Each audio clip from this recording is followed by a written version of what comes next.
Les Américains, ceux qui disent toujours, nous sommes la première puissance militaire au monde. Des Américains, non des moindres, des anciens analystes qui ont travaillé et au Pentagone et à la Maison Blanche, et au niveau de la CIA, et au niveau de la NSA, et au niveau du FBI, disent que l'Amérique est un État dépensier. Le plus gros budget militaire, c'est nous. Mais nous ne sommes pas la meilleure armée au monde. Voilà ce qu'on nous a vendu. Voilà où nous sommes. Nous-mêmes, on s'est laissé emballer.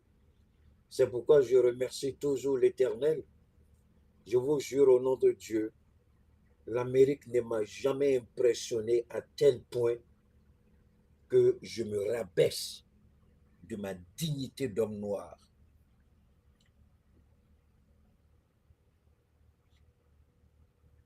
Souvent, les gens me posaient la question, mais on a vu beaucoup d'Africains, mais très peu d'Africains s'habillent de façon élégante comme toi, Keita.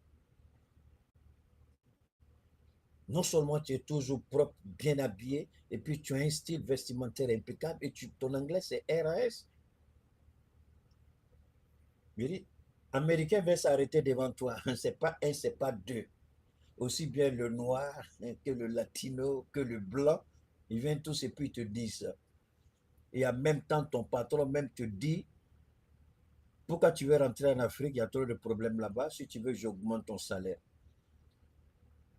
Mais ils ne savaient pas. Moi, je le dis toujours pour que les gens comprennent bien quelque chose de fondamental quand je parle. Je n'aime pas prendre l'exemple sur les autres, mais je prends sur moi-même. Et Dieu est témoin. Dès l'instant où il a dit ça, j'ai compris que je valais plus. Quelqu'un te dit, si tu veux, j'augmente ton salaire pour que tu restes. Ça veut dire qu'il a vu quelque chose en toi, que toi, peut-être, tu ne sais même pas. Quelque chose qu'on t'a dit dans ton propre pays que tu n'as pas. Lui, il te dit que tu as.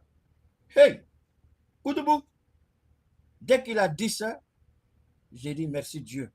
C'est ce que je voulais entendre dans mes oreilles. Mais il ne savait pas qu'il venait de signer en même temps ma lettre de démission sans se rendre compte. Tu me dis que moi de rester, si je veux, tu vas augmenter mon salaire, mais tu ne vas jamais dire ça à un idiot, à un voleur, à un incompétent, à un inconscient, mais tu dis ça à quelqu'un qui a de la valeur. Dès l'instant où il a dit ça, j'ai compris ce que je valais. Même si les petits idiots, les chakas, les madous, les drissas, les petits idiots viennent et puis ils racontent leur gueule sale qui pue la merde, des gens qui n'arrivent même pas, ils vont d'abord, même s'ils ne volent pas pour payer le téléphone, il va demander crédit pour payer le téléphone. Quelqu'un, même son papa, le regarde et puis il dit, j'ai fait quoi pour mettre un enfant comme ça au monde? Il est là, gros gars, il est à la maison, il fait rien. C'est son papa qui se débrouille pour payer maison, argent de popote, courant l'eau. Et l'idiot, quand il vient avec son vilain téléphone qu'il a acheté deuxième main au marché, il donne à toi, venir me parler. On est la même chose. On est la même chose. Quand tu me regardes là, je te ressemble, idiot que tu es. Tu peux. Attendez, vous venez défendre Téné Brema. Le même Téné Brema qui envoie des gens pour essayer de me convaincre. Vous me parlez du RHDP. Les mêmes gens du RHDP qui envoient des gens pour essayer de me convaincre. Et vous les dangadez, vous venez m'attaquer. Alors que si moi j'accepte aujourd'hui et puis je rentre là-bas, là, tous ces petits idiots-là vont venir lécher mes bottes. Ils vont venir nettoyer ma chaussure. Dangadez que vous êtes. Vous ne réfléchissez même pas. Vous croyez que je suis de votre catégorie? Oh, vous restez ici. Ma broto, vous allez voir. Alors donc, non, tout ce que tu peux faire pour moi, mon frère, je voudrais juste que tu sois un bon serviteur de Dieu. C'est tout ce que tu pourras faire. Et c'est la seule chose qui pourra me rendre heureux. Sois un bon serviteur de Dieu, c'est tout. Ça veut tout dire. Une fois que tu vas servir Dieu, Dieu saura comment, moi, me donner à ton nom. Il faut servir Dieu. Hein? Il faut servir Dieu. C'est tout ce que je te demande, mon frère. Que Dieu t'aide. Sers Dieu correctement, ce sera la plus belle chose au monde. Le plus beau cadeau que tu peux me donner, c'est de servir Dieu correctement. C'est tout ce que je te demande. Hein? Merci beaucoup. Alors, on continue. Les Américains disent qu'ils sont la première puissance au monde. Les mêmes analystes disent, vous ne l'êtes pas. Vous êtes l'armée la plus dépensière au monde avec le plus gros budget. Ça, c'est vrai. Mais vous n'êtes pas les plus puissants au monde. On va développer ça. L'Iran envoie les 10 points que j'ai lus dernièrement devant vous. Les Américains, dans le dos des Américains, c'est une tautologie, mais excusez-moi, je vais dire, l'administration Trump, le régime criminel, le régime génocidaire de Donald Trump, dans le dos des Américains et de leurs patrons israéliens, ont accepté. Pourquoi? Parce que les grosses entreprises, les multinationales ont dit à Donald Trump, le monde va aller en récession. Vous faites 2 mois de guerre, 3 mois de guerre, au maximum 90 jours, le monde va aller en récession. Et tu voudrais que le monde parte en récession à cause de toi? Tu as trahi toutes les promesses que tu as faites aux Américains. Tu attaques même ceux qui ne sont plus d'accord avec toi. Est-ce que tu es prêt à aller? Donc Trump, il est entre le marteau et l'enclume. Il accepte le deal iranien et quand l'Iran maintenant sort et publie le deal, ils disent que les Iraniens ne comprennent pas anglais et qu'eux, ils n'ont pas accepté tout ça. Il y a 2 choses qui se sont passées que vous n'avez pas vues, que les médias même, ce qu'on appelle les mainstream, ne vous ont pas montré. La délégation iranienne a utilisé 3 avions. 3 avions pour éviter d'être abattus en plein air par Israël. Parce que Israël cherche à tellement assassiner les dirigeants, donc ils ont utilisé 3 avions totalement différents et on ne savait pas dans lequel des 3 avions ils étaient. Tous les 3 avions ont pris la même direction pour le Pakistan. Je n'ai pas fini. J'ai une bombe à retardement. Je plante le décor. Donc, ça c'est un. Deuxièmement, les Iraniens arrivaient à l'aéroport dans la plus grande discrétion, sans sirène, sans ceci, sans cela, pour éviter qu'ils soient tout de suite suivis. Ils se sont rendus à l'aéroport, Dieu seul sait comment. Personne n'a su qu'ils étaient à l'aéroport, seulement on a appris qu'ils étaient là-bas. Parce que je voulais savoir ce qu'Israël allait tenter de faire. Puisque moi, ce sont mes parents, les Iraniens. Ah, moi, je vous ai dit depuis le premier jour, je me bats pour l'Iran. Ça, je ne cache pas à quelqu'un. Je suis iranien, ça s'arrête là. Et je suis libanais. Pas les Libanais voleurs de Côte d'Ivoire, mais je suis les Libanais qui subissent aujourd'hui le martyre, qui sont tués, massacrés par Israël. C'est de ceux-là que je parle. Donc, les Iraniens arrivent à l'aéroport, ils laissent le vice-président embarquer. Maintenant, ils envoient un message à la Maison-Blanche. Ils disent, on ne monte pas dans l'avion, on est à l'aéroport, mais on n'embarque pas, tant que vous n'êtes pas d'accord avec le Liban. Et tant que Israël n'arrêtera pas de bombarder le Liban, on ne va pas à ces négociations. Donc Trump était obligé d'appeler Benjamin Netanyahu dans la grande discrétion. Il faut arrêter ça. Et vous avez vu, Benjamin, je vais vous faire écouter tout ça, mais je prends d'abord le décor. Benjamin sort, il s'énerve, il raconte toute sa vie. Très énervé. Donc, momentanément, il faut un cessez-le-feu au Liban. Parce que l'Iran dit, il y avait 2 conditions. Sans ces 2 conditions, l'Iran ne va jamais aller à ces négociations. La première condition, l'Amérique détient à travers le Qatar une histoire, je crois, de 6 milliards de dollars iraniens. L'Iran dit, on veut que l'argent soit décaissé avant qu'on ne bouge. L'argent a été décaissé. Attendez, moi, je vous ai dit une chose depuis que j'ai commencé cette aventure avec vous. C'est malheureux de le dire. Je n'ai pas envie de dire que c'est une aventure, mais c'est ici. Je vous ai dit que les marchés réagissent plus aux déclarations de l'Iran que de Donald Trump. Donc, quand l'Iran dit on a payé notre argent, là, je vous demande pardon. Allez, passez votre route. C'est que ça a été payé. Mais les Américains disent l'argent n'a pas été versé. L'Iran dit nous, on a reçu notre argent. C'est tout. Deuxième condition, pour qu'ils embarquent dans l'avion, il faut qu'on arrête le bombardement au Liban. Et Trump, c'est là. Vous devez savoir si oui ou non l'argent a été payé ou non. Israël a arrêté les bombardements. Ils sont montés dans l'avion, ils sont arrivés, on les a vus. C'est après que moi-même j'ai su qu'ils avaient prévu 3 avions. Mais les 3 avions, le même nombre de la délégation, les mêmes personnes avec les mêmes corpulences, les mêmes personnes avec le même accoutrement, ils se sont dirigés, chacun s'est dirigé dans un premier avion qui a décollé, il y a un deuxième avion qui a décollé, il y a un troisième. Maintenant, dans quel avion ils sont? Personne ne savait. C'est arrivé au Pakistan qu'ils ont su réellement dans quel avion les Iraniens étaient. La délégation, je veux dire. Parce que la délégation, à l'exception du guide suprême, Mojtaba, tout le Gotha du gouvernement iranien était présent. Tout le monde, à l'exception du guide et du président.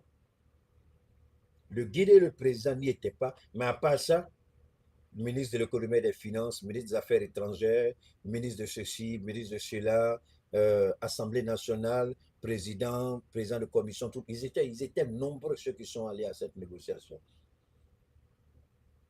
Parce que c'était la première fois depuis 1971 que les Américains et les Iraniens discutent directement. C'était la première fois depuis 1971, si je ne me trompe pas. Donc, arrivé, vous avez vu, les Américains ont fait leur petit malin. Ils ont fait leur petit one-man show. Et on va revenir dans les détails. Après 21 heures de négociation, l'Iran dit non, on ne bouge pas. Maintenant, Trump dit, d'après les mensonges, puisqu'il est, je ne sais pas, moi je suis un fan des réseaux sociaux, mais ce n'est pas tout qu'on vient dire sur les réseaux. C'est-à-dire on a l'impression qu'il est en train de dénaturer la fonction présidentielle aux États-Unis. Alors que le président américain est supposé apporter la stabilité financière, la stabilité économique, la stabilité politique, la stabilité au niveau de la paix dans des régions. Mais un président qui passe sa vie à parler sur les réseaux, il dit une chose aujourd'hui, demain il vient d'autre chose, l'individu a perdu toute sa crédibilité. Et ce qui fait qu'aujourd'hui, il est l'humiliation, les Américains même le disent, les plus hauts officiels américains le disent, que depuis l'Amérique existe en tant qu'État, c'est la première fois qu'un président américain détruit l'image du pays. C'est Trump. En fait, les gens ont voté pour Donald Trump à cause de sa grande gueule, mais les gens n'ont pas pris le temps de ce qu'on appelle le background check, c'est-à-dire le parcours de Trump. Trump est un être complexé. Il est complexé et ce qu'il demande, l'Éternel ne pourra jamais lui accorder ça. Trump veut même surpasser les prophètes. Je répète, Trump veut même surpasser les prophètes envoyés par Dieu. Vous n'avez qu'à suivre les accrochages qu'il a eu tout récemment avec le pape Léo, je crois le pape Léo, qu'ils ont menacé, ils ont même insulté. C'est la première fois dans le monde. Même nous qui avons des présidents musulmans, jamais aucun de nos présidents ne va manquer de respect au pape. Parce que nous estimons que dans nos pays, il y a des chrétiens, il y a des catholiques qui vivent en harmonie avec nous. Et leur représentant, c'est comme un chrétien qui s'élève pour insulter, par exemple, l'imam de la grande mosquée, par exemple, de Bamako, ou bien de Bobo Dioulasso, de Ouagadougou, de Niamey. On ne peut pas accepter. Donc, pourquoi nous, on va insulter le pape? Mais Trump l'a fait. Le Pentagone l'a fait et la Maison-Blanche l'a fait. Parce qu'il se croit supérieur au pape. Il est au-dessus du pape. Ils l'ont dit avec aucune ambiguïté, de façon claire et nette. Donc, vous voyez jusqu'où va la dangerosité psychologique de l'homme, Trump est complexé. Pour lui, il se met au-dessus de l'humanité. Voilà comment Trump voit sa maudite, idiote personne comme au-dessus de tout le monde. Et il le dit de façon claire et nette. La loyauté de ceux qui travaillent avec moi, ce n'est pas envers ni la Constitution, ni les États-Unis, mais envers moi, leur président. Tu n'es pas loyal, alors Trump te vire. Voilà comment ça fonctionne. Et nous, on est contents. Pourquoi? Parce que des gens comme Trump, nous prions Dieu que le monde ait des présidents dans des pays idiots pour que ces pays-là descendent, pour que ce soit leur chute. De sorte que ceux qui sont oppressés, dominés, puissent enfin se réveiller et dire « Oh oh !» Donc, ce n'est pas un Dieu. Il a le sang qui coule comme nous. Donc, ce qu'il dit qu'il est, il ne l'est pas. On dit « Ah, d'accord. » Alors, donc, ces négociations qui ont eu lieu,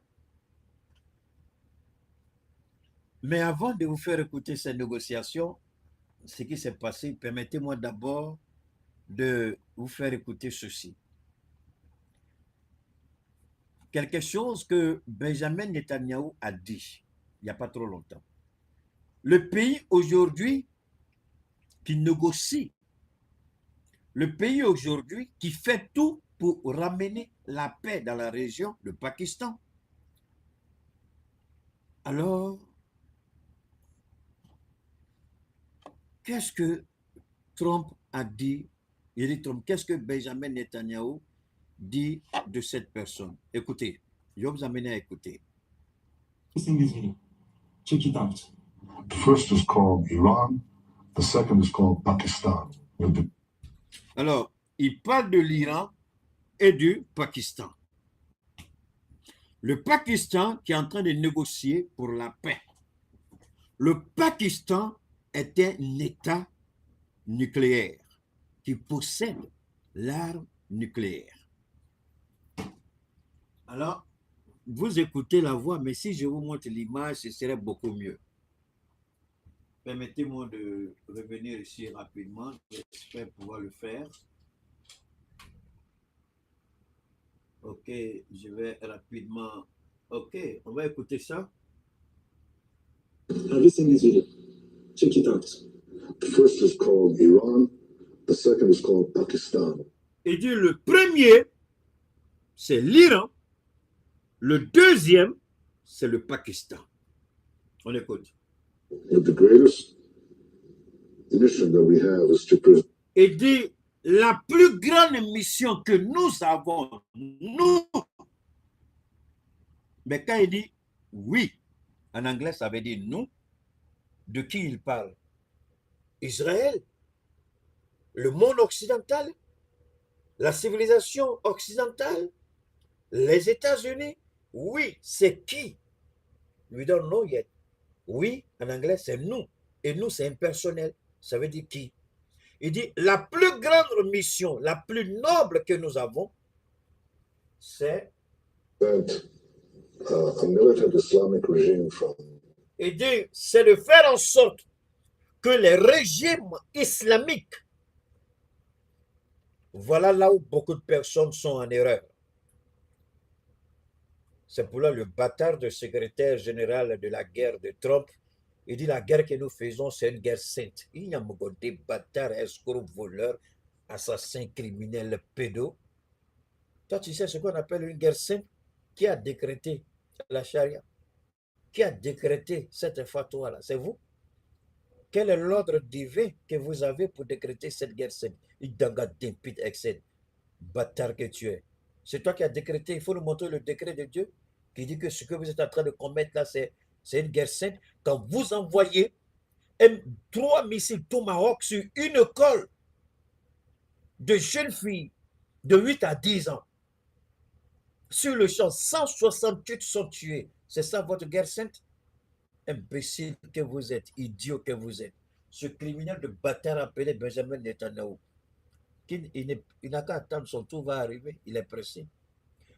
Moi, je prie Dieu que Benjamin ne soit pas tué par Israël et par l'Iran, mais qu'une opération secrète enlève Benjamin Netanyahu, comme les Américains ont enlevé Maduro au Venezuela. Ma prière à Dieu, et en même temps qu'ils vont enlever Benjamin Netanyahu, il est jugé publiquement sur Internet et puis exécuté devant tout le monde. Voilà ce que je veux et ce que je souhaite. Je ne sais pas si ça va arriver. Parce que ce monsieur-là mérite d'être exécuté devant le monde entier pour les multitudes de mensonges et de crimes qu'il commet. Au Liban, en 10 minutes, ils ont envoyé plus de 100 missiles sur le champ 254. Après qu'on ait extrait le corps des gravats, c'est monté à 300 et quelques personnes. En moins de 24 heures, en 10 minutes, plus de 300 et quelques personnes ont été tuées et des milliers ont été blessés. Et là encore, on n'a pas fait tous les décomptes parce qu'il y en a qui sont sous les gravats. Et ça, c'est Israël qui a bombardé. Et je l'ai vu personnellement se vanter. On a tué 300 terroristes. On a écouté les secours, les services de secours là, qui étaient sur les lieux. Mais rien. Si c'était des terroristes, quand on tue des terroristes, on trouve des armes dans les maisons des terroristes. On trouve des drapeaux, on trouve des enregistrements vidéo, des enregistrements vocaux, on trouve plein de choses qui lient ceux qui ont été tués au terrorisme. Mais rien de tout ça, ce sont des maisons de civils. Et ils se vantent, on a tué plus de 300 terroristes. Et ils ont créé un système en Israël. Quand j'ai vu ça, j'ai dit, je prie Dieu que la guerre en Iran ne s'arrête pas. Je répète, je prie Dieu que la guerre ne s'arrête pas jusqu'à ce que Israël soit réduit à néant. C'est ma prière. Parce que dans les boîtes de nuit en Israël, ils ont créé, les DJ ont fait un montage. Et vous voyez les enfants danser. Et pendant qu'ils dansent, ils font passer des vidéos de ce qu'ils ont fait en Palestine. Les femmes violées, les enfants violés, les jeunes filles violées. Ils portent même les t-shirts, excusez-moi, les dessous des femmes, ils portent et puis ils font ça. Les vidéos là, ils font passer en écran géant dans les boîtes de nuit et les gens crient, ils dansent. Mais rien de bon ne peut sortir de ce peuple-là, c'est fini. Rien de bon ne peut sortir de ce peuple. Et ceux qui sont en train d'être tués, ces enfants-là aussi prient vengeance. Tous les jours que Dieu fait, elles aussi veulent se venger. Mais il faut que cette guerre s'arrête un jour. Pour qu'elle s'arrête, il faut qu'Israël soit complètement détruit. Je m'en fous que Jérusalem y ait des trucs comme ça. C'est votre problème. Moi, je ne suis pas dedans. Qu'on détruise tout. Et puis ceux qui vont venir là, ils n'ont qu'à se rappeler de ce que leurs parents ont fait. Et puis ils vont prendre le bon chemin. Depuis que j'ai vu ça dans les boîtes de nuit, c'est un documentaire sur lequel je suis tombé. Les gens pensent que cette guerre-là, si vous voyez que les gens continuent là, mais il y a une raison. C'est-à-dire la profondeur de cette guerre. Ce qu'on appelle les maîtres, les rabbins, les rabbins, tous ces petits bâtards qui portent ces petits genres de trucs noirs sur leur tête, là, les Nyamogodé, là. Ce qu'ils enseignent dans les synagogues là, en Israël. Là. Mais allez écouter. C'est eux qui disent à Benjamin, ce que tu fais, c'est un ordre divin. Tu as accompli la volonté de Dieu. C'est ça que Dieu attend de toi. Mais dans le même temps, regardez bien. Dieu dit, je suis un Dieu de justice et non un Dieu de désordre. Dans le même temps, je vais permettre à ceux qui connaissent un peu la Bible ou la Torah surtout. Ah, tu connais la Torah, il faut écouter. Je connais la Torah. La Torah, David, que nous appelons Daouda, le prophète Daouda, Un jour, un après-midi ensoleillé, il était sur sa terrasse. Et de sa terrasse, il a vu la femme d'un de ses officiers. Très belle femme, jeune femme. On dirait que Dieu a dessiné la femme. Quand il a vu la femme, il a perdu le contrôle de ses sens. Il a envoyé quelqu'un appeler la femme. Je crois qu'elle se lavait et elle est rentrée s'habiller. Donc, par inadvertance, ou c'était la volonté de Dieu, je ne sais pas trop, mais en tout cas, David a vu ce qu'il ne devait pas voir. Au lieu de tourner le regard, il n'a pas tourné. Il a contemplé jusqu'à ses salives sont sortis. Il a envoyé quelqu'un appeler la femme. Elle est venue, il lui a demandé d'aller avec lui. Elle dit, mais je suis la femme de ton général. Il dit, tout ce qui est en Israël m'appartient. Ton mari m'appartient, toi-même tu m'appartiens. Mais c'est un roi qui a demandé à la femme de quelqu'un de coucher avec lui. Elle a fait. Elle est tombée enceinte. Quand elle lui a dit qu'elle est tombée enceinte, il a envoyé quelqu'un appeler le mari de la femme. En ce moment, Israël était en guerre. Quand le mari est venu, il dit, ah non, je voulais que tu te reposes un peu, comme la guerre, ça fait longtemps, tu es une très belle femme, une jeune femme, elle est derrière toi, c'est pas joli. Il a su tout de suite que quelque chose n'était pas correct. Il a dit, va chez toi, et puis peut-être 2-3 jours après, tu peux, parce qu'il voulait faire porter la responsabilité de la grossesse au mari. C'est comme Dieu aussi avait averti le mari est arrivé, il a refusé de rentrer dans sa maison. Il s'est couché, il s'est assis devant la porte, il a dormi devant la porte. Parce qu'il avait mis des gardes aussi pour surveiller si le monsieur allait rentrer chez lui et s'il allait toucher à sa femme. Le gars n'est pas rentré. Ils sont venus lui dire, il n'est pas rentré. Il dit quoi? Il dit, il n'est pas rentré. Il a appelé le monsieur, il dit, mais pourquoi tu n'es pas rentré? Il dit, mais pendant que mes hommes sont en train de mourir sur les champs de bataille, tu voudrais que moi je rentre et puis prenne du plaisir avec mon épouse. Ma conscience ne me permettait pas de faire, c'est pourquoi j'ai refusé de rentrer chez moi. Et là, il était dépassé. Donc, que s'est-il passé? Il envoie le gars au front. Il dit, d'accord, il faut repartir au front. Mais avant d'arriver au front, il appelle le chef des opérations sur le terrain. Il dit, quand il arrive, je veux qu'il soit en première ligne. Le gars dit, mais c'est un de nos grands techniciens, c'est le grand stratège, tu le mets devant. Il dit, mettez-le devant. C'est l'ordre du roi. On l'a mis devant. À peine arrivé devant, il a été liquidé, il a été tué. Donc David a fait quoi? Il a commis 2 crimes. La femme accouche, un joli garçon, et puis le bébé meurt. L'enfant meurt, et David se met à pleurer. C'est là, vous avez vu beaucoup de psaumes de David. Il s'est mis à pleurer, pleurer et pleurer. Il ne voulait pas s'arrêter de pleurer. C'est là que Dieu a envoyé son prophète lui dit, si n'arrête pas de pleurer que je m'énerve, là, c'est pas bon pour lui. Donc il a qu'à se taire. Et David s'est tué, David s'est repenti. Il a fait quoi? Il s'est repenti. Il sait qu'il a commis un crime, il s'est repenti. Mais le bâtard qui est là, il veut croire qu'il est un David à lui.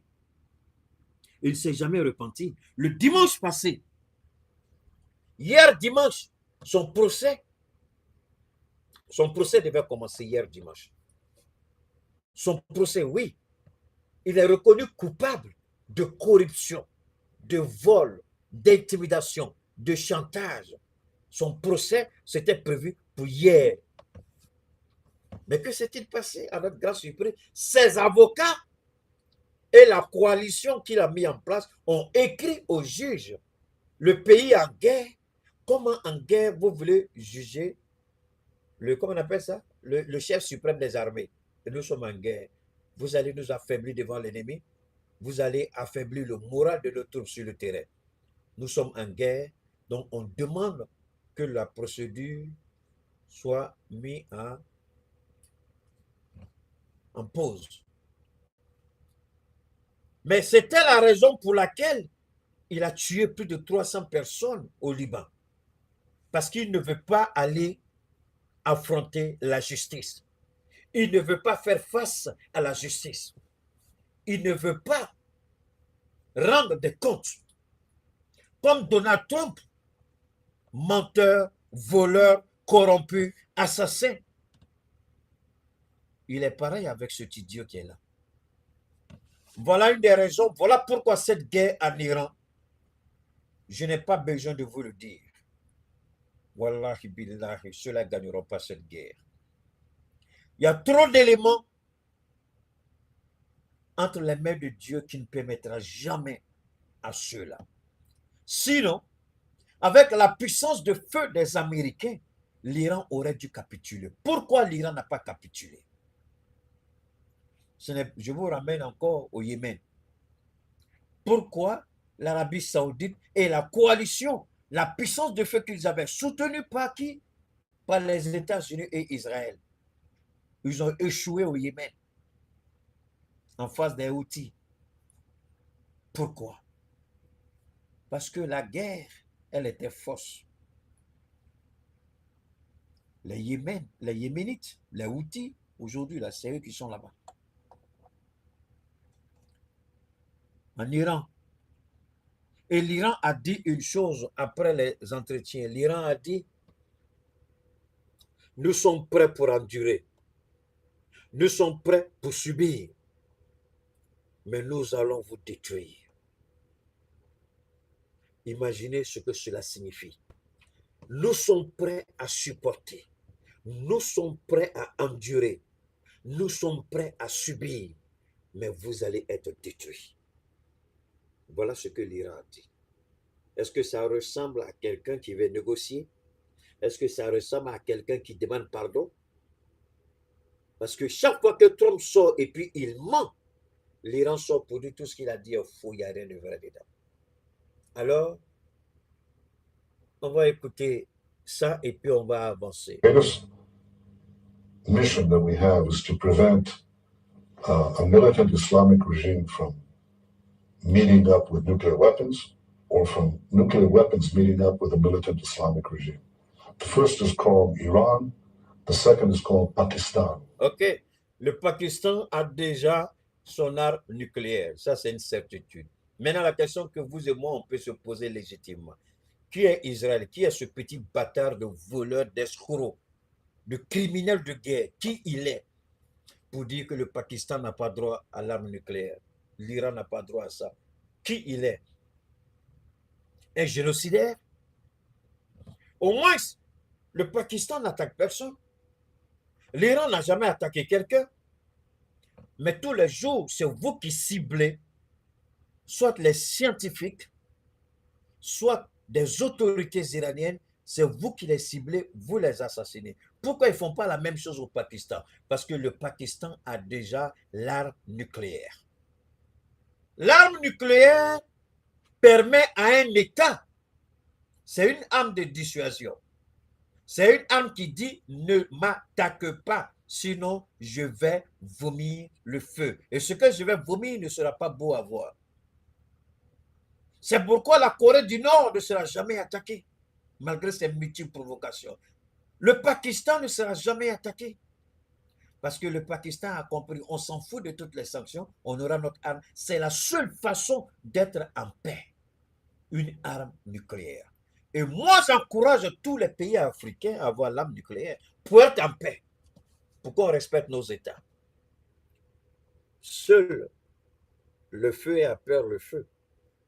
Alors, un idiot criminel, voleur et assassin s'assoit pour dire on doit faire tout pour qu'il n'ait pas l'arme nucléaire. Pendant que ce petit bâtard de premier ministre, il a une arme nucléaire. Et l'Iran a bombardé les sites. À plusieurs reprises, l'Iran a frappé les sites nucléaires d'Israël. L'Iran n'a pas besoin aujourd'hui, avec l'évolution des relations que l'Iran a avec certains pays, l'Iran n'a pas besoin de dire on va faire l'arme, on va produire nous-mêmes. L'Iran peut reprogrammer sa production plus tard. Mais l'Iran n'a qu'à dire, nous avons déjà, on a acheté. Maintenant, si tu n'es pas d'accord, ceux qui ont vendu, il faut aller attaquer la Russie, il faut aller attaquer la Chine, qui ont vendu l'arme à l'Iran. La question, c'est elle aussi simple. Vous attaquez, mais aujourd'hui, ça va plus loin. Alors, on va revenir encore ici. Les Américains, voilà ce que d'abord Vladimir Poutine dit à Donald Trump. On va écouter le message de Vladimir Poutine. Je vais ramener ici rapidement à Vladimir Poutine. Voilà ce que dit Vladimir Poutine.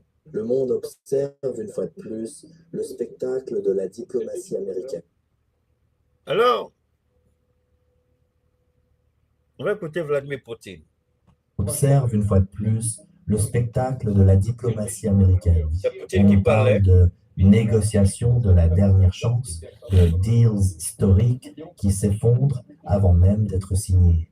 Monsieur Trump est furieux, mais sa colère n'est pas celle d'un stratège, c'est celle d'un homme qui réalise que le monde ne se plie pas à ses caprices commerciaux. Pourquoi ces négociations ont-elles échoué? Parce que Washington refuse de comprendre une règle simple. On ne négocie pas avec des nations millénaires en utilisant des méthodes d'intimidation de bas étage. L'Iran n'est pas une entreprise en faillite que l'on rachète par la pression.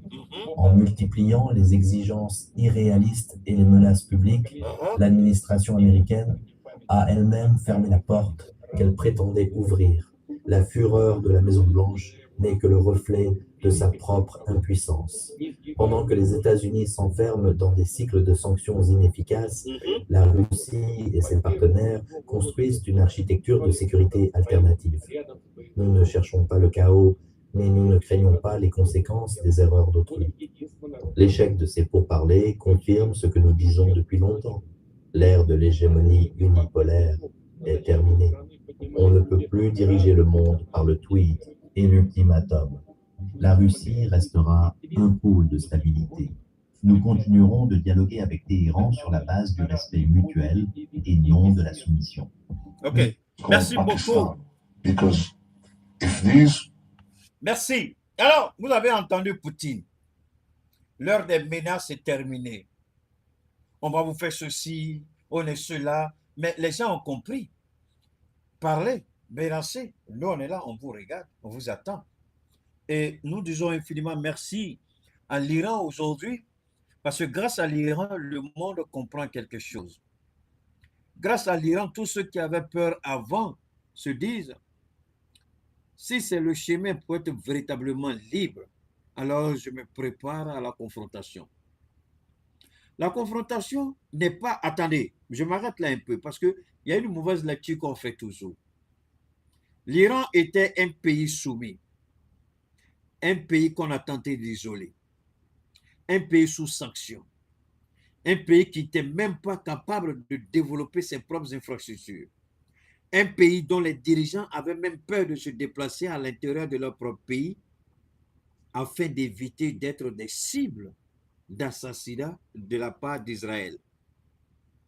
Ce n'est pas une vie, ce n'est même pas une survie, c'est une fuite en avant. On est obligé de se cacher. On est obligé de trouver des trous de rats par-ci, des trous de rats par-là. On est obligé de vivre. On ne vit pas, on ne survit pas. Parce qu'on vit avec l'angoisse, la peur. Me tuer peut-être n'est pas un problème puisque j'ai la foi. Mais pourquoi avec mes enfants? Israël ne faisait même pas la distinction. Si vous avez vos enfants avec vous, si vous avez votre épouse avec vous, si vous avez quelqu'un, Israël bombarde tout le monde dans votre véhicule. Vous n'êtes pas, on lance un missile sur vous. Est-ce que l'Iran doit continuer à accepter ça? Combien d'enfants qui sont morts, on ne connaîtra jamais leur nom? Combien d'enfants que Israël a tués parce qu'ils étaient dans la voiture de leur père? Le père ne sachant même pas qu'il était une cible pour Israël. Et vous voulez que l'Iran arrête cette guerre? Pourquoi? Pour que demain encore, les mêmes attaques ciblées continuent, les mêmes assassinats ciblés continuent? Non. L'Iran doit dire non. Et cette guerre, l'Iran sait pourquoi. Elle va la faire jusqu'au bout. Parce que l'Iran ne veut plus d'assassinats ciblés. L'Iran veut vivre en paix comme n'importe quel autre pays. Quel pays peut supporter ce que l'Iran a subi? Il y a longtemps, l'Iran aurait dû déclarer la guerre. Mais l'Iran n'a jamais déclaré la guerre. Il y a longtemps, l'Iran aurait dû attaquer Israël, mais l'Iran ne l'a jamais fait. Posez-vous la question. Comment on tue vos autorités? On tue vos officiels, on tue vos scientifiques, on tue les enfants, on tue vos femmes qui sont avec vous. C'était même risqué même de prendre son enfant pour aller au mall. Même vous êtes dans le mall, ils vont envoyer un missile sur vous pour tuer tout le monde. Victime collatérale. Ça, c'est Israël. Et vous voulez me faire croire que ça, c'est une guerre sainte? C'est un appel de Dieu qui est là? N'insultez pas le nom de Dieu, je vous en prie.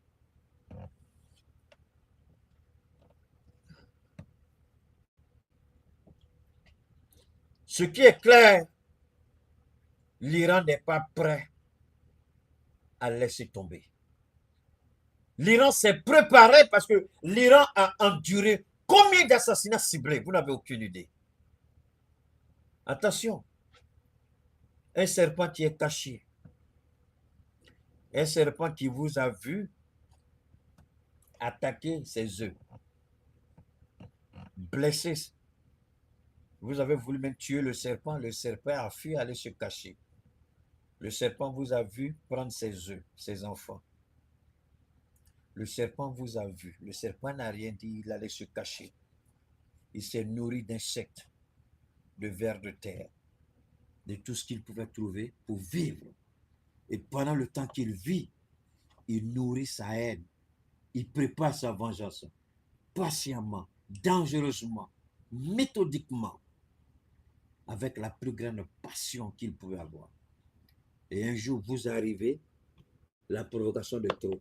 Le serpent qui est en face de vous n'est pas le petit serpent qui a fui quand vous avez pris les os, mais c'est un anaconda qui est arrêté devant vous. Vous croyez que vous allez vous en sortir? Cette bataille-là, le serpent anaconda va faire cette bataille jusqu'à ce qu'elle meure. L'Iran a dit, nous allons nous battre jusqu'au dernier Iranien. Et c'est pourquoi je dis, je suis Iranien, je vais me battre. Je m'en fous de ceux qui vont m'insulter. C'est votre droit, je respecte. Mais c'est mon droit aussi de dire au petit bâtard, ce n'est pas votre place. C'est mon direct, ce n'est pas votre direct. Vous m'énervez, je vous chasse. Il faut être idiot pour venir regarder quelqu'un comme Keïta en même temps le détester. Moi, je ne sais pas comment vous arrivez à faire. Vous regardez joli garçon comme moi et puis vous me détestez. Clemsia, je ne comprends pas. Hein? On dirait que c'est ça qui ne peut pas soutenir. Quoi. Attendez, venez acheter mes produits, non? Ouais, par là, qu'il y a dedans. Clemsia, je suis joli garçon. C'est la belle ivoirienne. C'est la belle ivoirienne. Hein? Je voudrais dire infiniment merci à tous ceux qui. Je crois que le week-end, ça a été un week-end de vente. Infiniment merci à tous ceux qui nous font confiance. Merci à tous et à toutes, une fois de plus. Dans tous les cas, on va revenir tout à l'heure avant de commencer la deuxième partie, on va faire un petit break pour parler de la belle ivoirienne préventive et curative. Donc, vous venez m'insulter, mais achetez belle ivoirienne. Et puis, non, même pas, tu sens, tu regardes ta peau crassouille, tangadé, tu n'as rien, et puis c'est moi, tu vas venir attaquer. Quand tu me regardes là, je suis ton camarade, dans ma folie que tu es. Alors, donc, les Américains, maintenant, ils sont fâchés et disent, on fait un blocus. Quand j'ai regardé le blocus, j'ai dit, le blocus, là va ressembler à quoi? Et puis je me suis rappelé Clemsia. J'ai dit, le blocus de Laurent Gbagbo sur Alassane Ouattara. S'il y a un mot que le RHDP n'aime pas, que Ouattara n'aime pas, c'est le blocus. Blé Boudé, tu as oublié. C'est toi qui as dit aux gens d'aller faire blocus. Tu crois que le RHDP, tu es tellement bête, ils vont t'allumer. Tu penses que c'est les j'oublie. Il faut t'amuser avec Blé Boudé. Ils vont t'envoyer tout sur 6 pieds sous terre. Donc, le blocus. La négociation a échoué parce que les multinationales possédées par Israël qui détiennent l'économie américaine disent qu'ils ne peuvent pas accepter un État fort à côté d'Israël. Moi, je voudrais que chacun de vous et de moi, qu'on puisse réfléchir. Si ce n'est pas la lâcheté, comment toi tu veux voir ton ami garçon plus faible? Si tu n'es pas lâche, mais laisse-le. Il n'a qu'à devenir fort, il n'a qu'à s'entraîner. C'est là que tu mesures ta force. Vous voyez, les Américains n'ont jamais été réellement confrontés à un véritable défi militaire. Ils sont toujours venus comme partenaires dans une alliance pour attaquer.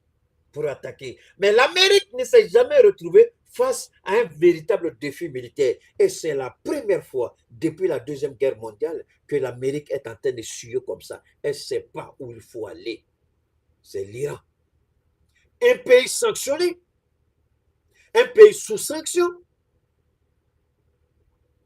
comment ce pays-là peut faire échouer la première puissance militaire au monde. Attention, attention, l'Iran n'est pas en train d'échanger des tirs entre les États-Unis d'Amérique et l'Iran.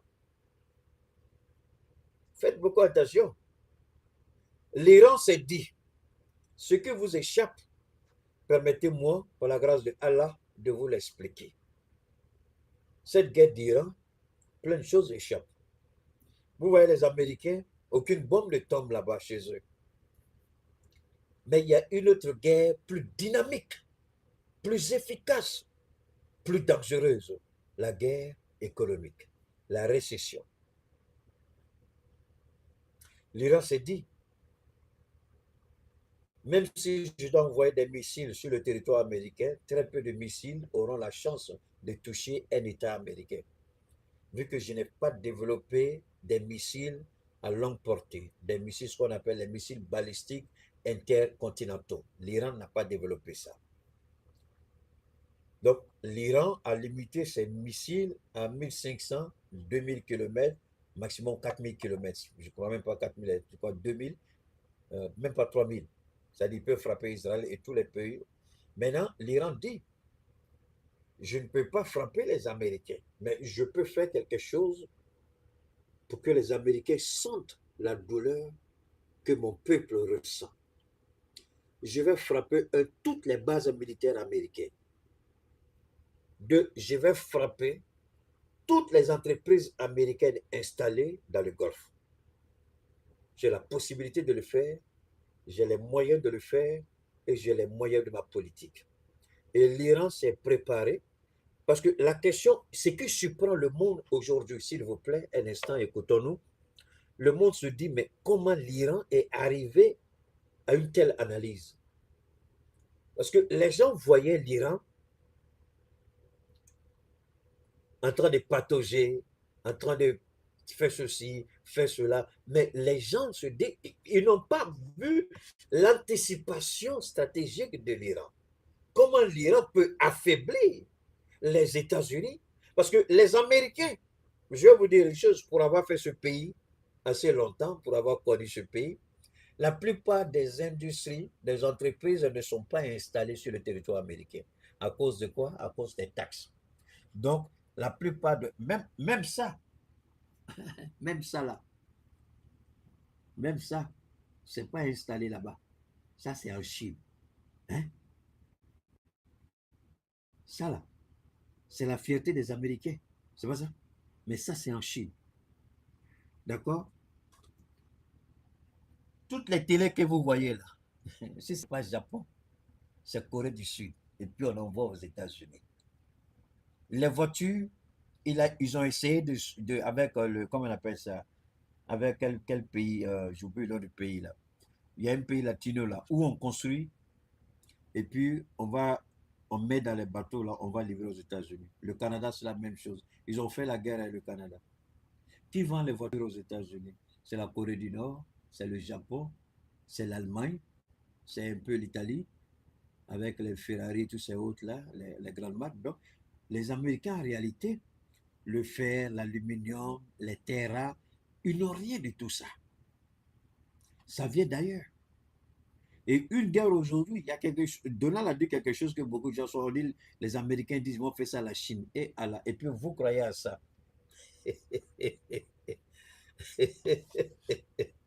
Vous pensez que Trump... Bon, attends, les Américains disent, ils ont besoin de missiles. Les commandes ont été lancées. Mais l'entreprise dit, ah, on a tout ce qu'il faut, mais il y a un seul élément qui nous manque. On dit, c'est quoi? On dit les terres rares. On dit, mais ouais, le problème, il dit, ah, la Chine dit, il ne faut plus toutes les terres rares avec objectif militaire ne seront plus vendues aux États-Unis. Donc, Xi Jinping a pris un décret. Aucune terre rare. Si c'est pour l'électronique civile, il n'y a pas de problème. Mais si c'est militaire, jamais. Donc, les Américains. Donc, ici, la fouille tout le tour. Mais attendez, quand il fouille, il y a encore un peu qui reste.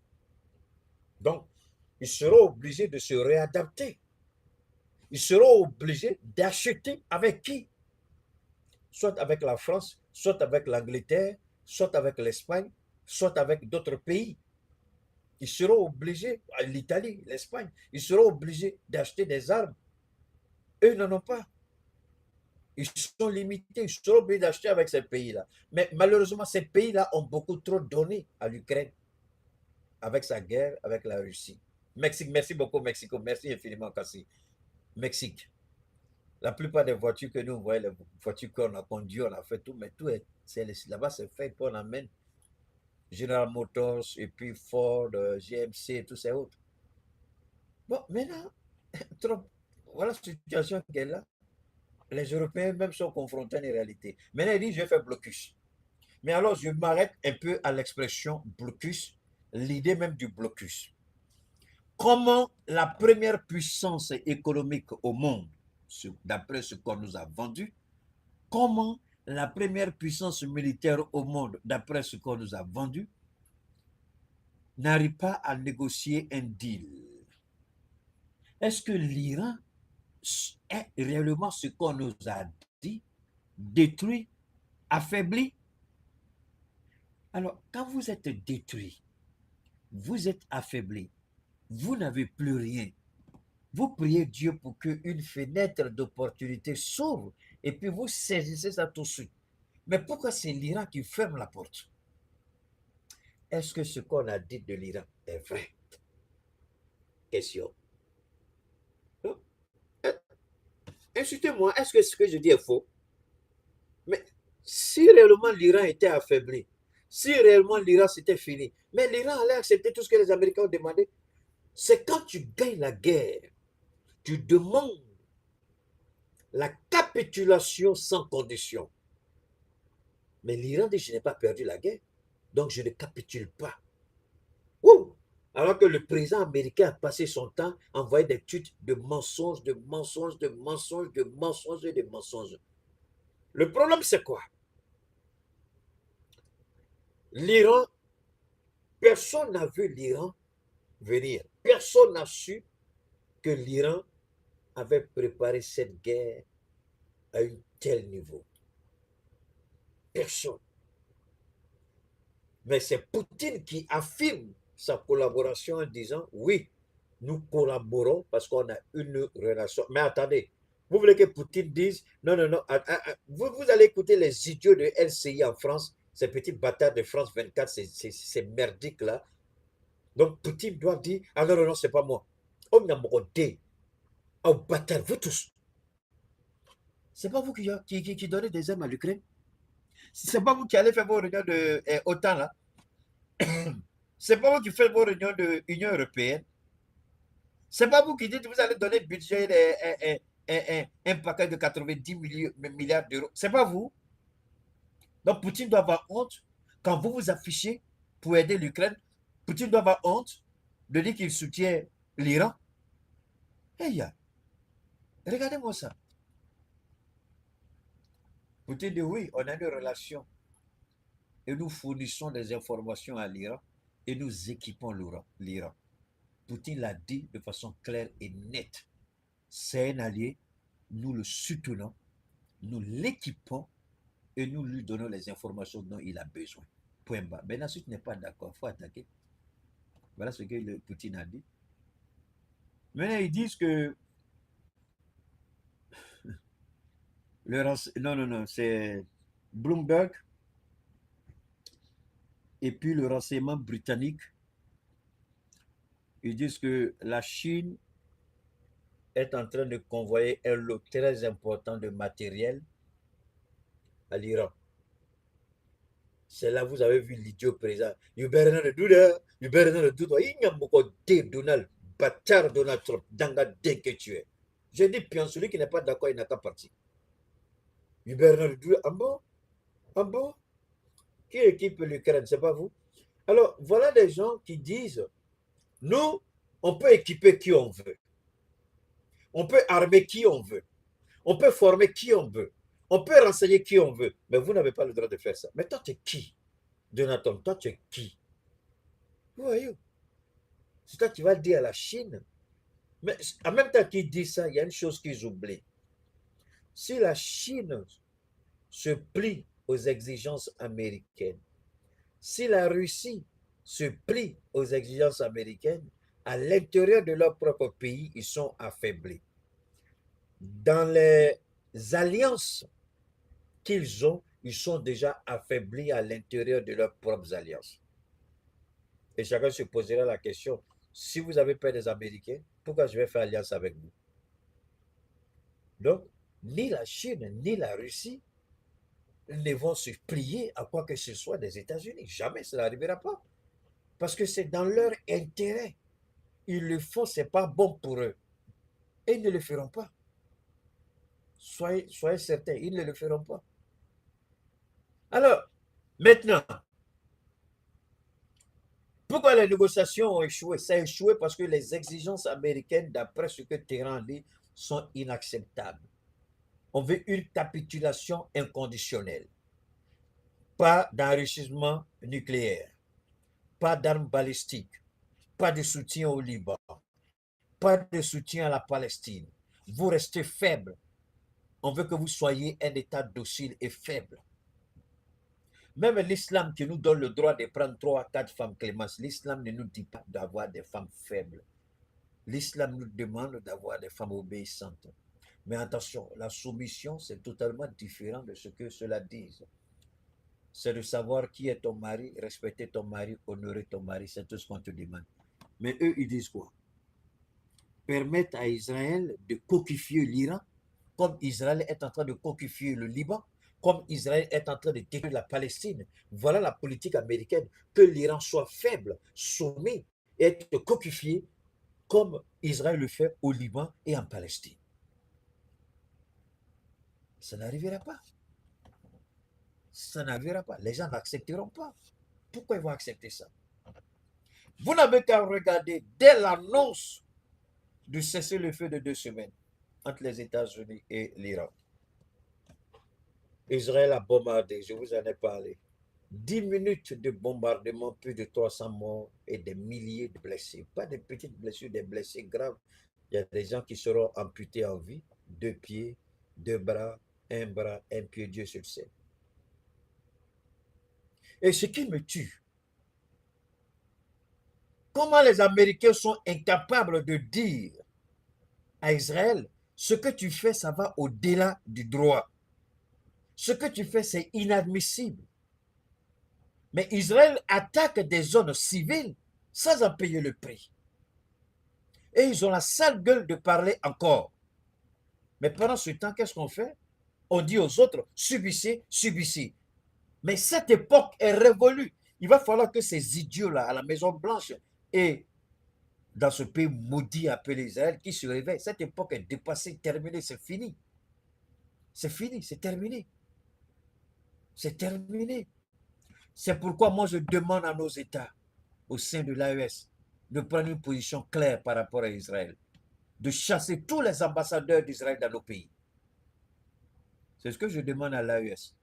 C'est pourquoi je dis, je préfère faire mon petit... Parce que si je suis à côté du président, et puis je dis au président Ibrahim, pardon, il faut chasser l'ambassadeur d'Israël. Il va dire, ah, conseil, je ne peux pas faire ça. Donc déjà, tu vous comprenez que je dis, président, vraiment c'est compliqué. Moi, je suis à côté de vous, mais il faut que tu sois parte. Parce que moi, si j'aurais d'une chose dans ma vie, c'est de voir Israël, les ambassades israéliennes dans nos pays. Il faut les chasser.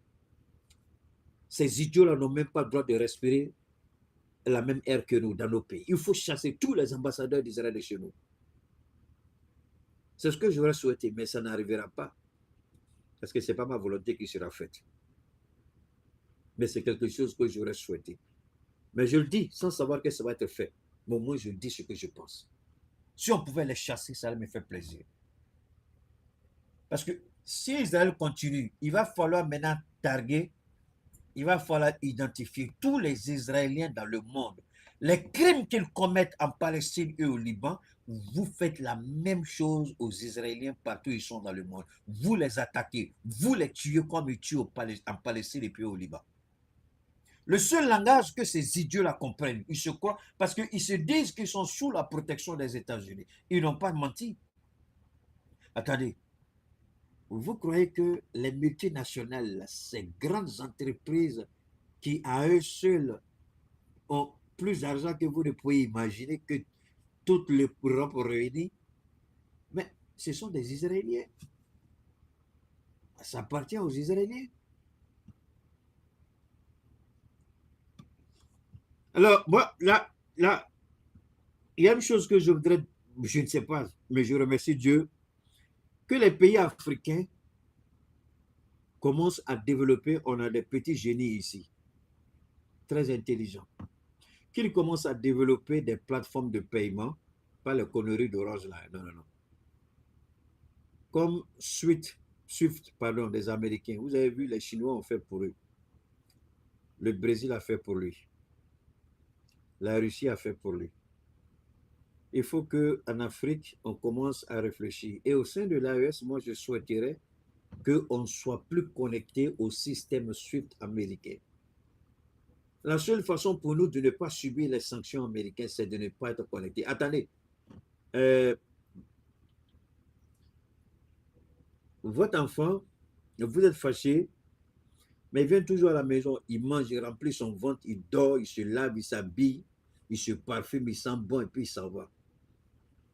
Et puis vous êtes là tous les jours, j'ai fait ça, j'ai fait ça. L'enfant s'en fout parce qu'il vient, il mange. Mais le jour où vous allez dire à l'enfant, bon, tu ne manges plus ici parce que tu fais rien. L'eau là, c'est moi, je paye. Le courant là, c'est moi. La maison là, c'est pour moi. Donc tu veux faire ton petit malin là. Va chercher chez toi et puis tu fais. Ou tu fais ce que je veux, ou tu ne viens pas faire tes conneries chez moi et puis tu sors. Tu commences à imposer ta loi. Il va commencer à réfléchir 2 fois. Quand il va sortir sur le soleil pour chercher maison, il n'a pas trouvé. Oh, mais il trouve maison. Et puis on lui dit tout, l'argent qu'il faut déposer au moins, on lui parle de 500 000 ou bien 1 million. Alors qu'il n'a même pas 1000 francs dans son compte. Il va retourner voir son papa. Et puis il va mettre balle à terre. Il va commencer à écouter son papa. Vous dites, vous n'êtes pas d'accord, mais l'enfant vient faire ses conneries. C'est lui qui sort, il s'habille, il se sape, il se parfume, il est bien content, ventre bien bourré, il doit se répéter. C'est quand l'enfant sort, maintenant, tu là, tu parles pas. Les gars, ils n'en ont pas, tu parles. Pourquoi quand il est là, tu parles pas? C'est la même chose que nous, on fait les Américains. On n'a pas besoin d'eux. Ils nous mettent les sanctions parce qu'on est collé à leur système. Il faut commencer à développer des systèmes alternatifs. C'est ce que la Chine a fait. La Chine a travaillé dans le noir. Personne, dans un silence absolu avec la Russie. Mais c'est le jour que la Chine a commencé à tester ces applications que les Américains ont compris qu'ils ne pourront rien désormais contre la Chine. La Chine n'a plus besoin du système SWIFT désormais. Tout est fait à elle le jour selon le système chinois. La Russie, c'est la même chose. Je crois que l'Inde aussi est en train de... Si l'Inde n'a pas fait, l'Inde est sur le point de faire aussi. Le Brésil a déjà fait. Je crois que l'Argentine est en train de développer. On n'a plus besoin. Il faut qu'on comprenne ça. Il faut sortir du système américain. La seule façon pour les Américains de faire leur petit malin, c'est sur le plan économique. C'est de bloquer les paiements. Les banques, vos banques qui sont connectées au système américain, vos banques sont privées d'accès à cause des sanctions. Mais il faut orienter vos banques ailleurs. Il faut les orienter ailleurs. Ils sont les seuls au monde. Il faut orienter vos banques ailleurs. Mais moi, je ne comprends pas. Attendez, est-ce que je suis obligé de manger ce que... Ou bien de porter... Attends, ça là, ce sont les Chinois. Vous allez regarder, les gens sont là acheter où? C'est à Dubaï, avec les grandes marques. Mais les grandes marques, là, les Paco Rabanne, les, comment on appelle ça, Louis Vuitton, les Yves Saint Laurent, tout ce que les grandes marques que vous connaissez. Mais il y a les grandes boutiques qui sont là. Mais les maisons là sont où? Les maisons de production sont où? Les usines de production sont où? C'est en Chine et en Inde. Donc, à partir de la Chine et de l'Inde, ils diversifient les livraisons. Il y a une partie qui va, pardon, à Dubaï, il y a une partie qui va en Europe, il y a une partie qui va aux États-Unis. Donc, à partir des unités de production, soit en Inde, soit en Chine, ils envoient dans les différents pays, sur les différents continents, c'est tout. Ça, c'est Gucci, d'accord. Gucci, Gucci, c'est pas en France, je suis allé acheter. Ceux qui sont allés à Dubaï, nos frères qui vont à Dubaï, ils achètent, ils amènent, nous on prend avec eux, peu importe le prix. Si tu veux, tu achètes, si tu n'es pas obligé d'acheter. C'est la même chose. Donc, est-ce qu'on est obligé d'acheter parce que c'est les Américains? Est-ce qu'on est obligé d'être... Moi, je ne sais même pas pourquoi l'Afrique est complexée à les États. Moi, c'est quelque chose que je ne comprends pas. Hein. C'est-à-dire, on a des dirigeants qui sont là, qui ne suivent même pas l'évolution même de la politique mondiale. C'est ça qui me tue en Afrique. C'est ça qui me tue. Il y a des évolutions. Et quand il y a des évolutions comme ça, vous avez des conseils. Si vous envoyez un ministre, on va vous envoyer votre ministre. Mais envoyez un de vos conseillers. Envoyez un conseiller pour aller s'informer, pour aller prendre des informations. Et puis vous travaillez dans la plus grande discrétion. Parce qu'on devient tous des esclaves soumis à la volonté de ces idiots d'Américains, ces criminels-là. Il faut qu'un jour on arrête. Il faut qu'un jour on réfléchisse. Il faut qu'un jour on se pose des questions. Parce que nous nourrissons le serpent qui va nous détruire demain. C'est nous qui avons fait des Américains ce qu'ils sont. En faisant quoi? En leur donnant ce qu'ils ont besoin, c'est-à-dire l'énergie, l'argent. L'Amérique n'est rien sans l'énergie, l'Amérique n'est rien sans l'argent. Alors, je m'arrête un peu encore sur la question d'argent. Est-ce que vous savez, donne-moi une seconde s'il vous plaît. Alors, est-ce que vous savez qu'il y a un problème? Je vous avais dit que l'Amérique finance sa guerre à travers l'émission des bons du trésor américain. C'est pas ça? D'accord. On va attendre un peu. Je vais faire la pause. Et puis, on va continuer. Je vais boire un peu. L'émission des bons du trésor. Je vais vous expliquer. Et pourquoi l'Amérique est en train de perdre cette guerre. L'argent que l'Amérique voulait, l'Amérique a demandé cet argent au Congrès, le Congrès a refusé. Les 200 milliards de dollars que Donald Trump avait demandé, ils ont refusé. Mais pourquoi ils ont refusé?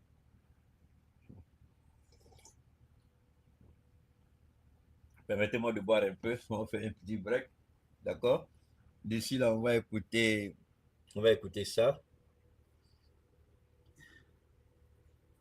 On the so far failed negotiations, we are joined by Teresa Parsi of the Quincy Institute. Great to see you, sir. Good to see you. Good to be with you guys. Yeah, of course. So let's go ahead and put this first element up on the screen from Barack Ravid, which claims to be the U.S. red lines from the negotiations. According to him, from a U.S. official, they said ending all uranium enrichment, dismantling all major nuclear enrichment facilities, retrieve highly enriched uranium, accept a broader peace, security, and de-escalation framework that includes regional allies, and funding for terrorist proxies Hamas, Hezbollah, and the Houthis, fully open the Strait of Hormuz, charging no tolls for passage. One gap in the talks was the amount of Iranian frozen funds that will be released for. On va revenir sur ça, c'est tout est écrit en anglais. Je vais vous l'avoir laissé écouter et puis ensuite, je vais aller point par point. D'accord, point par point, je vais développer avec vous. Point par point, je vais expliquer ce que les Américains veulent, pourquoi les négociations ont échoué.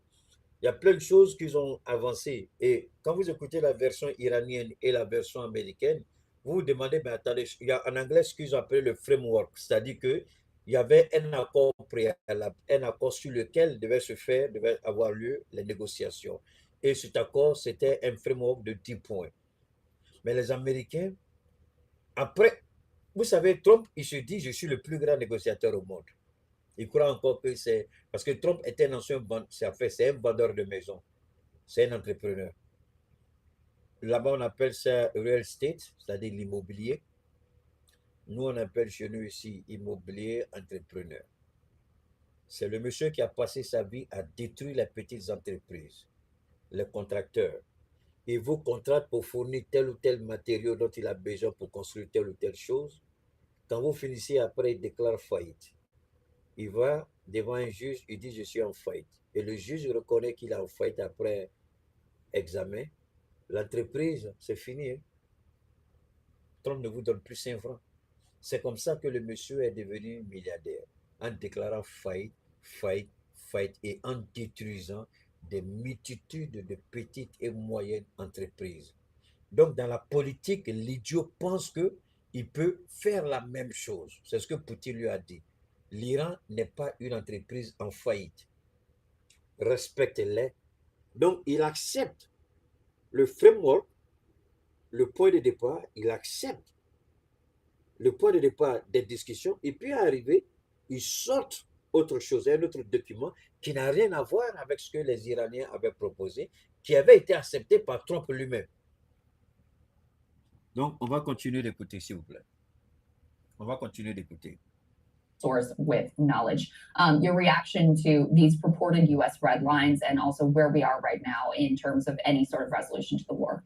If these are the American red lines and if these were the actual negotiation positions of the delegation in Islamabad, then I don't think there was any need for any negotiations at all. Those are dead on arrival. The US side knows it. I don't think this is accurately reflected in the talks. I think also there's a problem in which there's a diversity of views within the administration, and various people are trying to influence the final position by leaking these type of things and making them the reality. I do think also that in the talks, there were a lot of progress made, including on the nuclear issue, but at last moment, there was a shift on the American side. Whether that was part of a negotiation tactic or whether that is yet another example of shifting goalposts, which unfortunately has become the hallmark of this administration's negotiations with Iran, remains to be seen. Yeah, Dr. Parsi, let's talk about that because the foreign minister, Arachi, he came out and said, we had a memorandum of understanding basically ready to go. Then the shifting goalposts started. Now, I seem to think that's an allusion to the nuclear enrichment as in a red line of zero enrichment. Let's be clear about where that came from. It appears to be an Israeli demand. Now, what's your view there of how that demand enters in the last minute? Is it Israel calling Trump saying this is unacceptable? How exactly did this go? How do the Iranians view their negotiations? Ok, je vais m'arrêter là d'abord. Le monsieur qui parle là, c'est un professeur, c'est un agrégé d'université qu'ils ont invité sur leur plateau. Alors, voilà les points, ce que l'Amérique dit, la ligne rouge infranchissable, d'accord? Un, ending all uranium enrichment, c'est-à-dire que il faut arrêter complètement et totalement l'enrichissement du nucléaire, de l'uranium, pardon. Pas d'enrichissement. Même sur le plan civil, zéro. Rien. Pour un État souverain, c'est inacceptable. Deuxièmement, dismantle all major nuclear enrichment facilities. Donc, que tous les sites d'enrichissement nucléaire de l'uranium, tout doit être détruit. Tous les sites d'Iran, je crois qu'il y a 3 ou 4, il faut tout détruire. 3. Retrieve highly enrichment uranium. Donc, il faut récupérer l'uranium de l'Iran. L'Amérique veut récupérer ça. Maintenant, ça c'est le 3 points. Accept a broader peace security and de-escalation framework that includes the regional allies. Donc, accepter d'inclure tous les pays de la région dans un processus de paix. Ensuite, on vient en bas.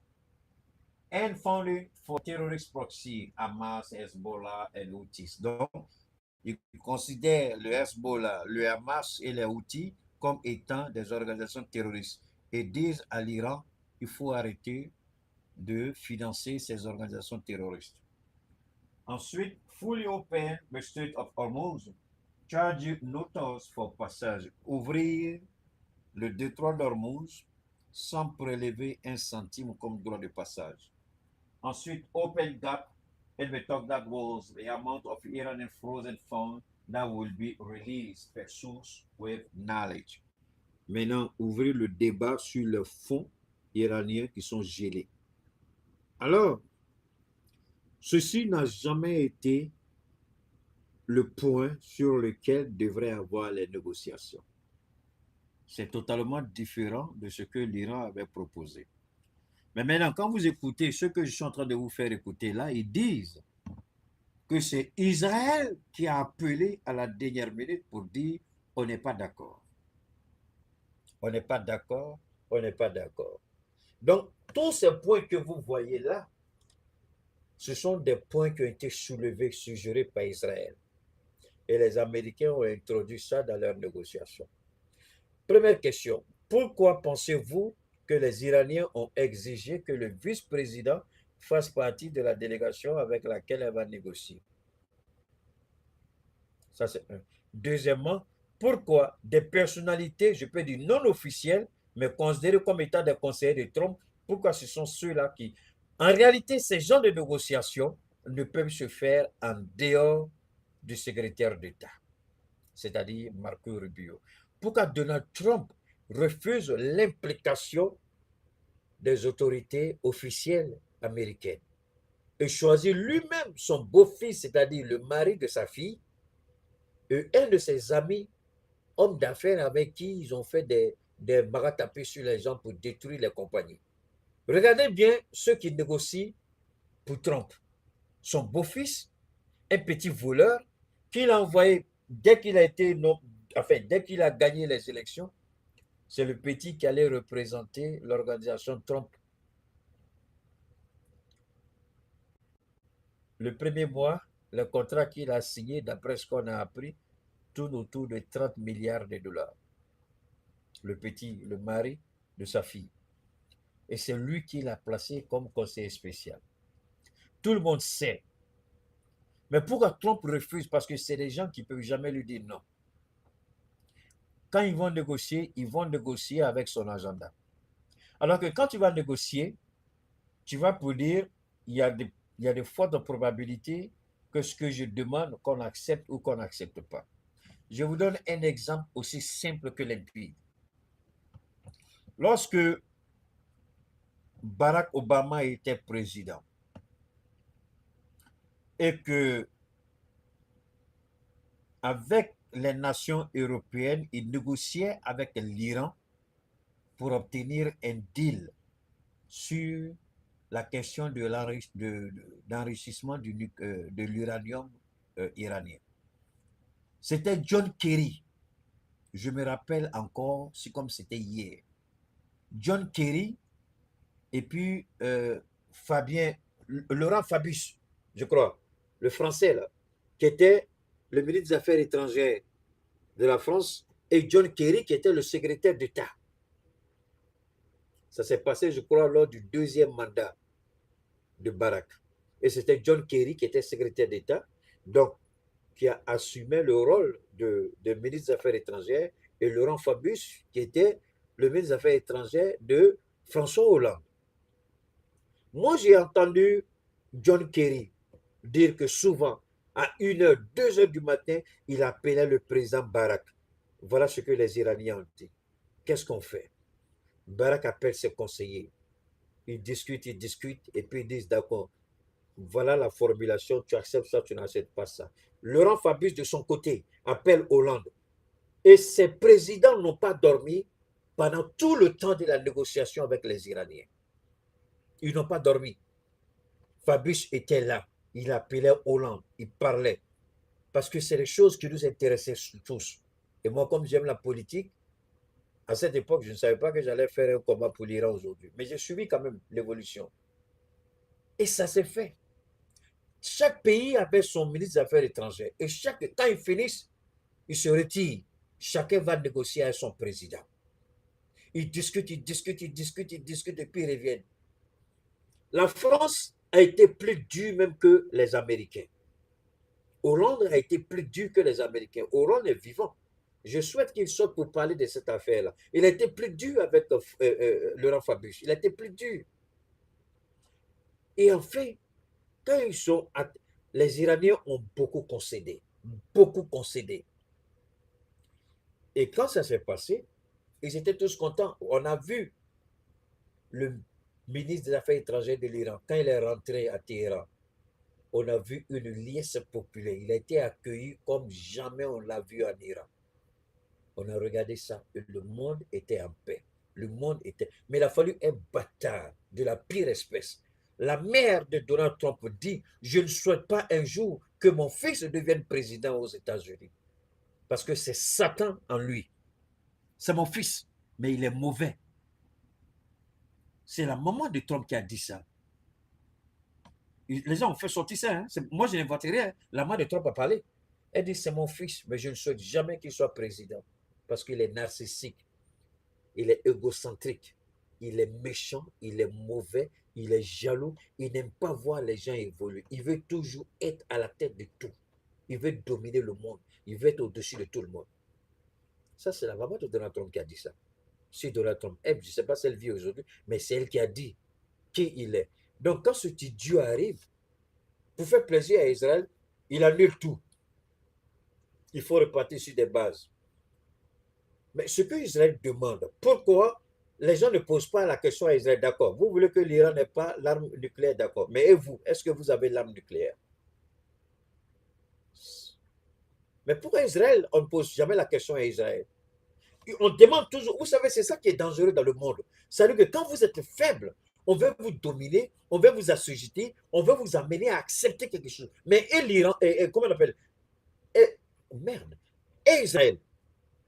On ne pose jamais cette question. Mais Israël a des missiles, a des ogives nucléaires. Israël a déjà des armes avec des têtes, des ogives nucléaires. On le sait. Mais alors, pourquoi un État dispose d'une arme, d'une puissance et dit, je ne veux pas les autres? Parce que Israël croit maladroitement, mensongèrement, stupidement, que la promesse de Dieu faite à Abraham en lui disant, voilà la terre promise, là où coule le lait et le miel. Il n'y a pas de bâtard de Benjamin Netanyahu. Quand tu vas tuer les enfants palestiniens, les enfants libanais, c'est ce que Dieu t'a demandé? Bâtard que tu es. C'est ce que Dieu t'a demandé? Idiot que tu es. C'est ce que Dieu t'a demandé, Benjamin Netanyahu? Pourquoi Dieu a fait cette promesse à Abraham? Tu crois que ça cause des maudits comme toi? Parce que Dieu a demandé quelque chose à Abraham et Abraham a dit, et Dieu dit à Abraham, pour avoir fait ce que je t'ai demandé. Mais attention, ne lisez pas en arrière la parole de Dieu. Ne détruisez pas la parole de Dieu. Ne détruisez pas la promesse de Dieu. Parce que tu as fait, Abraham, ce que je t'ai demandé. Voilà ce que dit le Seigneur, pour avoir fait ce que je t'ai demandé. Qu'est-ce qu'il a demandé à Abraham? Allez-y lire. Je ne suis pas là pour prêcher. Abraham a fait quelque chose et Dieu a dit, à mes yeux, tu mérites ça. Pour avoir fait ça, parce que c'est cette partie-là qui échappe à ces idiots qui prétendent que les imbéciles font une guerre sainte. C'est faux. Ce sont des criminels. Dieu a été clair. Pour avoir fait ça, voilà ce que je te donne. C'est pourquoi on dit toujours, pour avoir la bénédiction de Dieu, il faut toujours rentrer dans la faveur de Dieu. La bénédiction ne quitte pas au ciel pour tomber. Pour les paresseux, les fainéants, les menteurs, les voleurs, pas de bénédiction pour eux. Mais pour ceux qui ont été testés, pour ceux qui ont mis leur foi en leur Dieu, voilà. Et c'est la base de la foi qui a mené Dieu à dire à Abraham, voilà ce que je te donne. Et Dieu ne s'est pas arrêté là. Dieu dit, merci pour Facebook, YouTube, vous êtes en train de me gâter, ça fait beaucoup d'argent aujourd'hui, YouTube. Merci infiniment, les gars. Et Dieu dit, Dieu ne s'arrête pas là. Je vais vous multiplier. Et vous serez aussi nombreux que les grains de sable au bord de la mer. Et Dieu a pris encore exemple sur Sarah. Il a appelé Abraham le père de la foi. Et il dit, vous avez été taillé dans la... Parce que Sarah a laissé une trace. Quand Sarah riait, et on disait à Abraham, tu auras un enfant. Sarah riait. On dit, mais tu ris pourquoi? Parce que tu ne crois pas que Dieu est capable de faire ça. Elle dit, je n'ai pas ri si tu as ri. Mais pour qu'on fasse même la promesse à Abraham, la promesse de l'enfantement à Sarah, leur rôle, c'était d'aller détruire Sodome et Gomorrhe. Ils devaient détruire Sodome et Gomorrhe. Et c'est en route que Abraham, les ayant aperçus venir, il donne l'ordre d'aller immoler son plus gros mouton, enfin, il y a une expression, et puis de préparer. Ils arrivent, ils disent, venez manger. Non, non. On ne passe pas devant chez moi comme ça. Venez manger d'abord. Ils ont mangé. Et quand ils ont fini de manger, ils ont dit, on va à Sodome et à Gomorrhe. Pour faire quoi? On dit, pour aller détruire. Parce que leur bêtise, leur malédiction est montée à nous. Est-ce qu'aujourd'hui en Israël, la pédophilie n'est pas exercée? Attention, ne m'emmenez pas à parler. Je sais que le monde entier ne pourra pas m'entendre, mais ceux qui m'entendent, que Israël ne nous amène pas à parler. La pédophilie est appliquée aujourd'hui en Israël. La pédophilie est ordonnée en Israël. La pédophilie, comme le faisait Salomon, que nous appelons Suleiman, il a organisé ça, il a ordonné ça. Vous allez nous parler ici de guerre sainte. Vous êtes fou ou bien vous êtes malade. Vous connaissez la guerre sainte mieux que nous? Suleiman, le fils de Daouda, a organisé, a permis la pédophilie là où Dieu a dit non, il a permis ça. Attention, ne venez pas nous amener ici à parler. Israël, tel qu'aujourd'hui, sera brûlé en enfer. Israël, tel qu'aujourd'hui, Dieu va le détruire. Israël, tel qu'aujourd'hui, ne gagnera pas cette guerre face à l'Iran. Ça n'arrivera pas.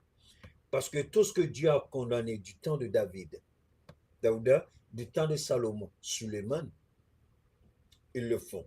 Tout ce que Dieu a condamné du temps d'Abraham, ils le font. Donc, il n'y a aucune raison que Dieu permette que ceux-là aient l'ascendance sur ceux qui l'obéissent. Alors, je m'arrête encore. Je vais vous envoyer à une réflexion de Christ. Il a dit ceci. Il dit, vous savez, il y a une tribu que Dieu a choisie. Mais pourtant, c'est une tribu qui ne croit pas en Dieu. Il dit, cette tribu-là obéit à ce que leurs ancêtres ont laissé comme indication. Et Dieu dit, cette tribu méritera son royaume plus que vous qui dites que vous êtes enfants de Dieu. Allez-y réfléchir à la profondeur. Ça ne vient pas de moi, c'est le Christ qui a dit ça. Pourquoi il dit ça? Des gens qui ne pratiquent aucun Dieu, et Dieu dit qu'il leur réserve une place à sa table, au paradis. Parce qu'ils sont quoi? Soumis, obéissants. Ils ont écouté. Mais que fait mes enfants? Ils sont rebelles. C'est pourquoi Israël ne gagnera jamais cette guerre. Que l'Amérique s'associe à Israël. Je vous jure au nom de Dieu, l'Amérique sera détruite et humiliée. Pour détruire l'Amérique, vous n'avez pas besoin de lancer une bombe aux États-Unis. Non. Vous attaquez le poumon économique des États-Unis qui réside en dehors des États-Unis. Vous attaquez les bases militaires américaines, vous affaiblissez le pouvoir militaire américain dans la région. Pour que l'Amérique aujourd'hui vienne bombarder en Afrique, il faut que l'Amérique ait ses bases. C'est pourquoi aujourd'hui, quand président Assimi Goïta, bon, il paraît que les Américains sont venus. Maintenant, là, même si on est d'accord, mais président, parce que les radars qu'ils avaient, l'Iran a tout détruit. Sur 13 bases, l'Iran a rendu 10 bases inopérationnelles. Je répète, sur 13 bases militaires américaines dans le Golfe, il y a 10 qui ne seront plus jamais une base américaine. Il va falloir encore des années et des milliards d'investissements si jamais ça doit être le cas un jour. Sur les 13, il y a 10 qu'on ne peut plus utiliser. Toutes les structures ont été détruites. Les pistes d'atterrissage ont été détruites. Les radars ont été détruits. Ce que vous appelez les magasins ou hangars de stockage, de munitions, d'armes, de carburant, tout a été détruit. Il n'y a rien. Même si certains avions sont restés intacts, ces avions-là ne peuvent pas quitter la base parce qu'il n'y a pas de piste de décollage. Les pistes ont été détruites. Donc les Américains vont faire quoi? La force militaire aujourd'hui ne repose que sur ses porte-avions et ses destroyers. Si vous voyez que l'Iran continue de frapper, je répète, si vous voyez que l'Iran continue de frapper l'Arabie Saoudite, les Émirats Arabes Unis, parce que pour le moment, ce sont les deux pays encore qui servent de plateforme de projection de la puissance militaire américaine. Et les Américains, ils savent très bien. Cette guerre, vous savez, une pause. Trump refuse d'admettre qu'il a perdu la guerre. Pour un État, attendez, je vous en prie. Attendez, je vais m'arrêter un peu. Attendez. Quand un milliardaire devient pauvre, c'est comme quelqu'un qui devient, c'est comme un nouveau millionnaire. Même s'il est milliardaire et qu'il est pauvre, c'est comme un nouveau millionnaire. Donc, ce sera compliqué qu'il n'ait rien. Donc, quand nous disons que l'Amérique est détruite sur le plan militaire dans la région du Golfe, l'Amérique reste encore cette capacité. Les destroyers ont tenté, pendant les négociations, Trump a essayé d'envoyer 2 destroyers dans le détroit pour retirer les mines. Les Iraniens ont dit, bon, les mines qu'on a placées, on ne sait même plus où se trouvent les mines. C'est dans la précipitation qu'on a jeté les mines et puis on est parti. Mais est-ce que vous croyez à ça? C'est faux. Mais il dit aux Américains, vous êtes libres. Mais en même temps, quelque chose que je vais vous montrer. Je vais vous montrer ça rapidement. Je crois que ça y est ici. Permettez-moi de vous montrer ça. Ça, c'est très important. OK, voilà. Attendez. OK, c'est ça qui est là. OK, je vais vous montrer ça. US Navy warship 121. This is Sepa Navy. OK, il faut attendre d'abord, petit Iranien. OK, permettez-moi. Hein? OK. Al-Sepan. Vous devez changer de cap et retourner immédiatement dans l'océan Indien. Non, donne-moi une seconde, on va... OK, ça, c'est... You must alter course and go back to the Indian Ocean immediately. OK. If you don't obey my order, you will be targeted. Out. Iran's state media, Okay. Press TV, has released what it calls proof of a dramatic naval confrontation in the Strait of Hormuz. Iran. Alors, il y a... Permettez-moi une minute. Permettez-moi une minute. Alors, permettez-moi. Il y a... Les Américains ont dit que l'Iran n'a plus de puissance navale, que l'Iran n'a plus rien. Ils ont tout détruit, ils ont tout anéanti. Et voilà l'Iran qui intercepte un destroyer américain dans le Golfe, dans les eaux iraniennes. Je vais vous laisser écouter tout à l'heure. Ils disent ce sont les gardes-côtes iraniens. Vous êtes dans notre viseur. On vous demande tout de suite de faire demi-tour et d'aller dans les eaux internationales, les eaux indiennes. Ici, vous êtes dans les eaux iraniennes. Et si vous ne partez pas, on va tout de suite vous bombarder. Posez-vous la question, comment un pays qui aurait tout perdu, un pays qui n'aurait rien, serait en mesure de donner l'ordre, intimer l'ordre à un destroyer américain de faire demi-tour au risque d'être abattu. Mais attention, le destroyer, il a fait demi-tour rapidement. Il a fait demi-tour. Et pendant la négociation, Trump a profité pour faire un tweet et dit nos destroyers sont en train de retirer les mines des Iraniens. Alors vous voyez, c'est ce président-là qui est tellement complexe, tellement idiot, il veut tellement se donner de l'importance, il veut tellement montrer qu'il est fort, qu'il est ceci, qu'il est cela, il est en train de tout détruire. Sans se rendre compte, il détruit sa propre crédibilité et en même temps, il met l'économie de son propre pays en jeopardy, c'est-à-dire en danger. Je ne sais pas. Il veut tellement prouver qu'il fait des bêtises à répétition. Alors, écoutons ça. US Navy warship 121. This is SEPA Navy station. You must alter course and go back to the Indian Ocean immediately. C'est le If destroyer you qui est don't là. obey my order, you will be targeted. Out. Iran's state Si- media, Press TV, Si tu ne aides bateau américain, retournez tout de suite dans les eaux indiennes. Si vous n'obéissez pas à l'ordre qu'on vient de vous donner, on va tout de suite vous abattre. Mais est-ce que ça correspond à la rhétorique du président qui dit l'Iran, we got blurred everything, you got never anything, Iran is not. Un pays qui est détruit, qui n'a rien, peut faire ça.